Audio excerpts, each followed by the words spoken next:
اتنا زیادہ اندھیرا ہے لہروں کے اوپر لہر ہونے کی وجہ سے، اور اتنا پریشر ہے کہ ان کے لفظ ہیں، میں رپورٹ کے لفظ بیان کر رہا ہوں کہ اگر وہاں جا کے سمندر کی اس گہرائی پہ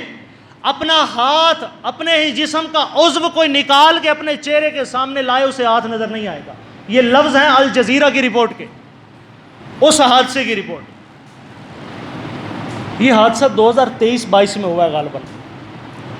اللہ کا قرآن 1500 سال پہلے نازل ہوا۔ اب ذرا قرآن کے لفظ سنیے گا، آپ نے رپورٹ کے لفظ بھی سنے، اور یہ بھی ذہن میں رہے کہ اللہ کے رسول نے کبھی سمندر کا سفر نہیں کیا،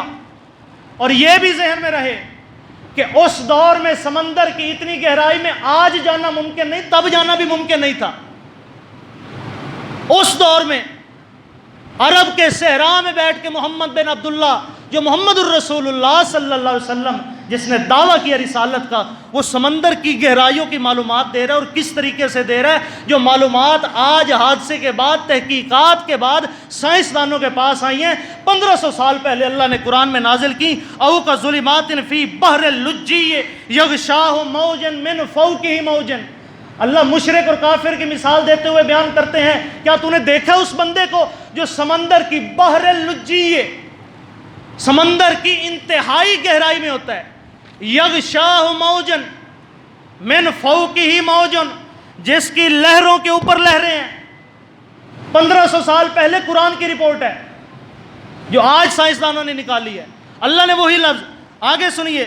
بعضھا فوق بعض، اس کے اندر اندھیروں کے اوپر اندھیرا ہے، اتنا سخت اندھیرا ہے۔ الجزیرہ کہتا ہے کہ ہاتھ کوئی نکالے نظر نہیں آتا۔ 1500 سال پہلے، حالانکہ انہوں نے قرآن نہیں پڑھا، وہ قرآن مانتے نہیں ہیں، اللہ کا قرآن پڑھ لیتے تو انہیں نظر آتا۔ یہی لفظ تو رب نے بھی قرآن میں کہے تھے، اذا اخرج یداہ لم یقد یراہا۔ اتنا گہرا اندھیرا ہوتا ہے سمندر کی گہرائی میں، اگر کوئی بندہ اپنا ہاتھ باہر نکالے لم یقد یراہا، اسے ہاتھ نظر نہیں آئے گا۔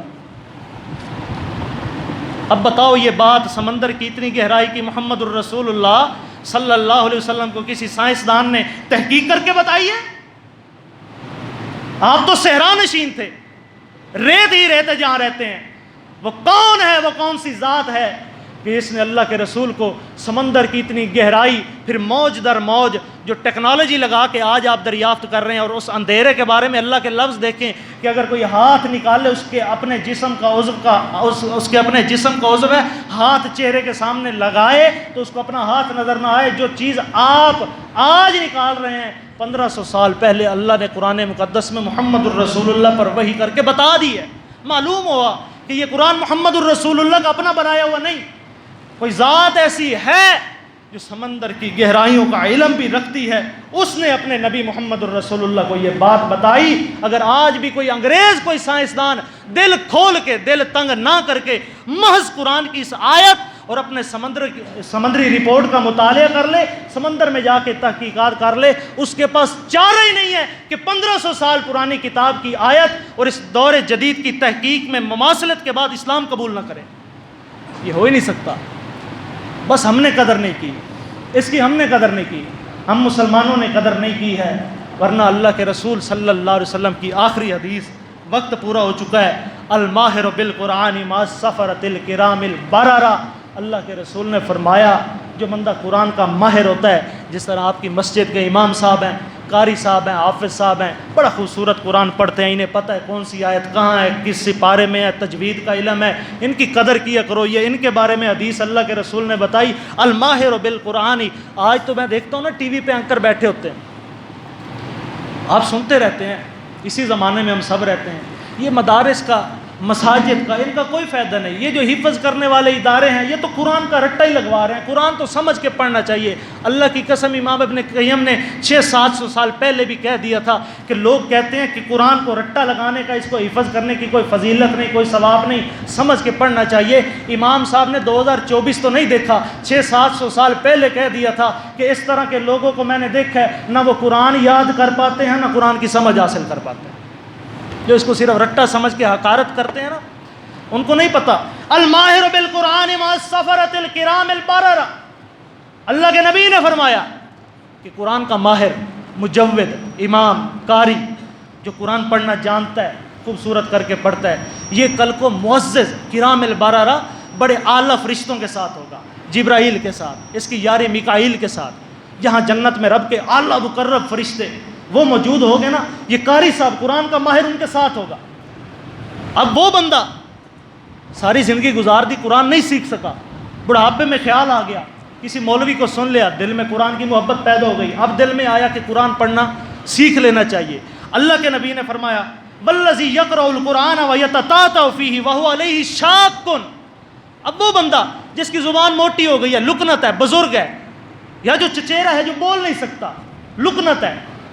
اس کے باوجود، مشکل کے باوجود، مشقت کے باوجود، اس کتاب کی محبت میں آ کے، اس کی فضیلت کو سمجھتے ہوئے، اس کے اجر کو سمجھتے ہوئے، رب کی جنت کی امید رکھتے ہوئے اس کو سمجھنے کی کوشش کرتا ہے، وَيَتَتَعْتَعُ فِيهِ، اس میں اٹکتا ہے،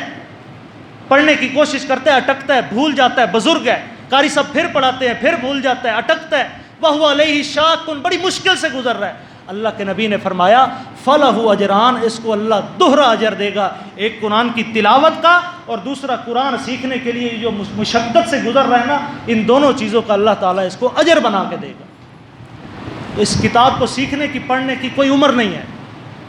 نہیں آتا غلط سلط جس طرح امام صاحب کے ساتھ پڑھیں، مشقت حاصل کریں، اس کی تلاوت کو سیکھ کے، اس کو پڑھنا سیکھ کے پھر رب کے حضور حاضری دے۔ انشاءاللہ قرآن کو سیکھنے کے بعد جو حاضری ہوگی، اور جو قرآن کو سیکھے بغیر گیا ہے ممبر پہ کھڑا ہوں، زمین اور آسمان کا فرق ہوگا انشاءاللہ۔ یہ رب کی شریعت کا حکم ہے۔ اللہ تعالیٰ ہمیں قرآن و سنت پہ چلنے کی توفیق عطا فرمائے، ہمیں رمضان المبارک سے کما حق فائدہ اٹھانے کی توفیق عطا فرمائے، ہمیں قرآن سے محبت کی توفیق عطا فرمائے، اور ہمیں قرآن کے مطابق زندگی گزارنے کی توفیق عطا فرمائے۔ آخر دعوانا الحمدللہ رب العالمین۔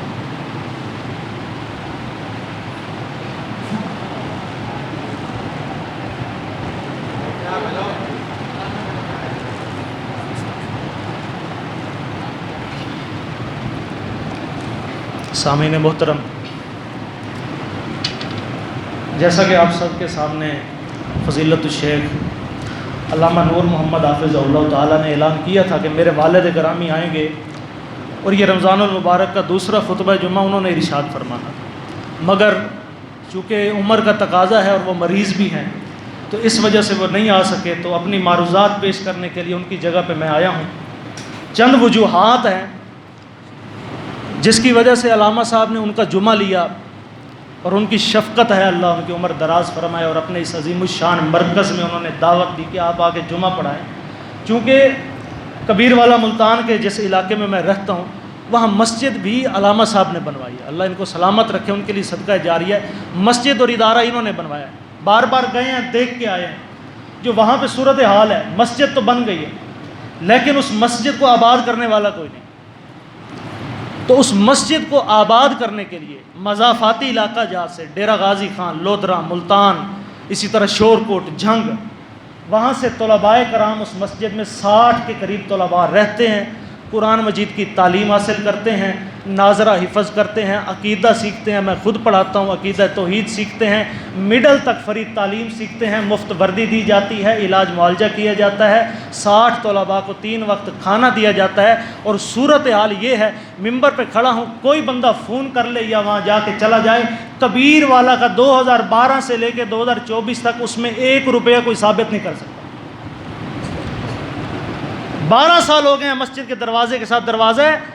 میں ہر جمعے دروازے پہ جاتا ہوں، جمعے کا کارڈ دے کے آتا ہوں، بندے مسجد میں نہیں آتے۔ ایک طرف اہل تشیع ہیں، فرقہ واریت کی بات نہیں کرتا، تعصب نہیں ہونا چاہیے، فرقے ہوتے ہیں، ایک طرف ہمارے دیوبندی بھائی ہیں، ایک طرف بریلوی ہیں، درمیان میں ہوں۔ تو اس مسجد کو آباد کرنے کے لیے بھئی اس میں سے قرآن کی آواز آئے، اس کو صاف کرنے والا تو کوئی ہو، اذان دینے والا تو کوئی ہو، جمعہ پڑھنے والا تو کوئی ہو، اتنا بڑا مرکز ہے۔ ہم نے وہاں پر طلباء کا اہتمام کیا، مدرسہ بنایا، اب وہاں پر وہ قرآن کی تعلیم حاصل کر رہے ہیں۔ جب اب چھٹیاں ہوں گی، میرے پاس کیمرے لائیو ہیں، اگر کوئی بھائی لینا چاہے تعاون کرنے والا کیمرہ، آپ دیکھیں گے میری والدہ، میں، والد اور ہم بہن بھائی مسجد میں سوتے ہیں، اس کی خبر گیری کر کوئی بندہ نہیں ہے۔ تو علامہ صاحب کو یہ ساری صورتحال پتہ تھی، تو انہوں نے کہا رمضان المبارک کا ایک جمعہ آپ دیں،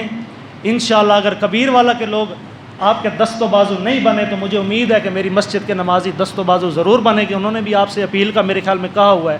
تو آپ ضرور تعاون فرمائیں۔ یہ مسجد کی آبادی کا بھی سوال ہے،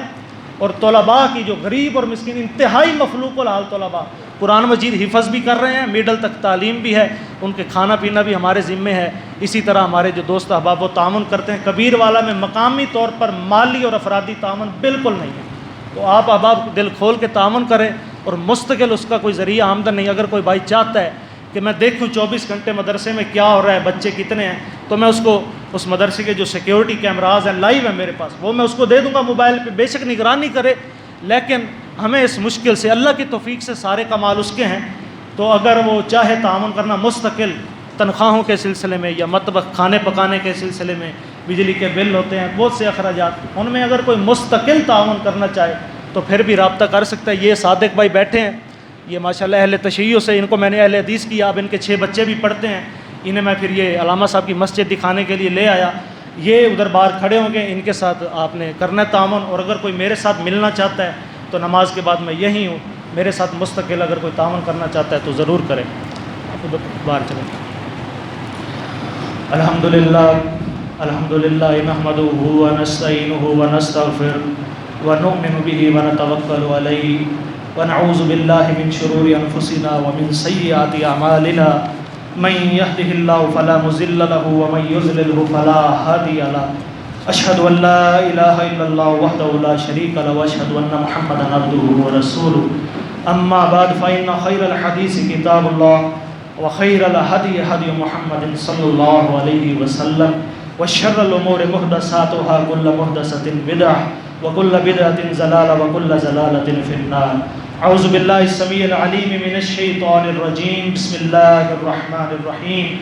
قال اللہ تبارک وتعالی فی القرآن المجید شہر رمضان الذی انزل فیہ القرآن ھدی للناس وبینات من الھدی والفرقان سبحان ربک رب العزۃ عما یصفون وسلام علی المرسلین والحمد للہ رب العالمین۔